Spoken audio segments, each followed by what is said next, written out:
ശിരൂരിൽ മണ്ണിടിച്ചിലിൽ കാണാതായ അർജുന്റെ ലോറി കണ്ടെത്തിയതിന്റെ പ്രതീക്ഷയിലാണ് ഏവരും.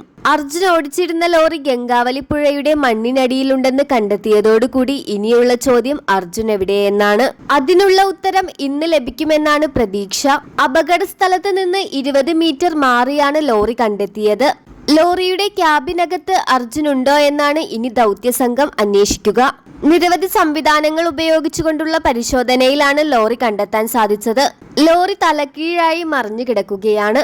അർജുൻ ലോറിയുടെ അകത്ത് ഉണ്ടോ എന്നാണ് ആദ്യം തന്നെ മുങ്ങൽ വിദഗ്ധർ പരിശോധിക്കുക. അതിനുശേഷം ലോറി ലോക്ക് ചെയ്ത് പൊക്കിയെടുക്കാൻ ശ്രമിക്കും. മണ്ണിടിച്ചൽ സമയത്ത് ലോറിയുടെ ക്യാബിനകത്ത് അർജുൻ ഉറങ്ങിക്കിടക്കുകയാണെങ്കിൽ ലോറിക്കൊപ്പം അർജുനും നദിയിലേക്ക് വീഴാനുള്ള സാധ്യത തള്ളിക്കളയാനാവില്ല.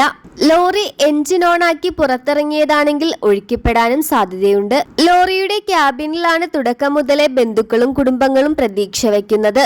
അർജുൻ ക്യാബിനിൽ തന്നെ ഉണ്ടാകുമെന്നാണ് എല്ലാവരും തന്നെ പ്രതീക്ഷിച്ചിരിക്കുന്നത്. എന്നാൽ രക്ഷാപ്രവർത്തനം നടത്തുന്ന സ്ഥലത്ത് രാവിലെ മുതലേ വൻ മഴയാണ്.